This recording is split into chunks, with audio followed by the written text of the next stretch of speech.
সভাপতি আবুল কাশেম, প্রধান অতিথি হিসেবে উপস্থিত আছেন বাংলাদেশ জাতীয়তাবাদী যুবদল দেবগঞ্জ উপজেলা শাখার সম্মানিত সদস্য সচিব রুকনুজ্জামান সুমন।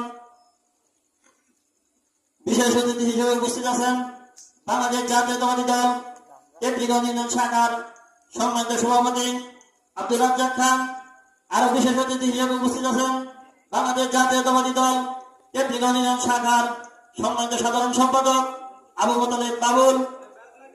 আরো উপস্থিত আছেন বাংলাদেশ জাতীয়তাবাদী দল তেত্রিগঞ্জ ইউনিয়ন শাখার সিনিয়র সহসভাপতি একরামুল আলমী সহ তেত্রিশ ইউনিয়ন যুবদল, ছাত্রদল, মূল দল, কৃষক দল, স্বেচ্ছাসেবক দল সহ সকলের প্রতি সালাম। আসসালামু আলাইকুম। হিন্দু ভাইদের প্রতি আদাব। যেহেতু এটি কর্মী সভা, সেই কর্মী সভার আলোকে আমাকে কথা বলতে হবে।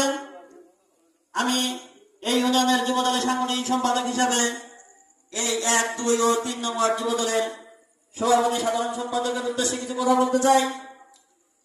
সেটি হচ্ছে, আমরা আগামী জাতীয় সংসদ নির্বাচনে আমার আচরণের উপরে নির্ভর করবে আমরা ধানের শীষে কি পরিমাণ ভোট পাবো। আমার আচরণের উপর নির্ভর করবে আমরা আজাদ ভাইকে এমপি বানাতে পারবো কিনা।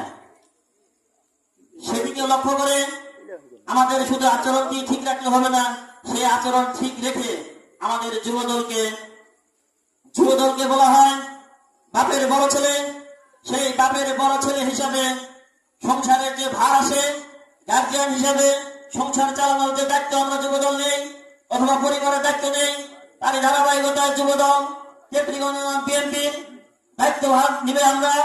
আমরা দায়িত্ব নিয়ে প্রতি বাড়ি বাড়ি গিয়ে আমরা ধানের শীষের পক্ষে ভোট চাবো। আজাদ ভাইয়ের কথা বলবো, ম্যাডাম জিয়ার কথা বলতে হবে, তারেক রহমানের যে 31 দফা বাস্তবায়নের লক্ষ্যে আমাদের দেশে কি আলোচনা আছে সেগুলো তারপর থেকে আমাদেরকে বোঝাতে হবে। তবে সর্বোপরি একটি কথা, আমাদের আচরণের উপরে নির্ভর করবে মানুষ আমাদেরকে ভোট দিবে কি দিবে না। তাই আমি 1 ও 2, 3 নং ওয়ার্ডের যুবদলের সভাপতি সাধারণ সম্পাদককে বলবো, যাদেরকে আপনারা এই 31 কমিটিতে নিয়ে আসবেন তারা অবশ্যই যেন সৎ, যোগ্য এবং নিষ্ঠাবান হয়। মানুষের দ্বার প্রান্তে গেলে যেন আরেকটি মানুষ ছুটে না যায়, এই কেন আসলে আমার কাছে, আমি তার কাছে যাবো না।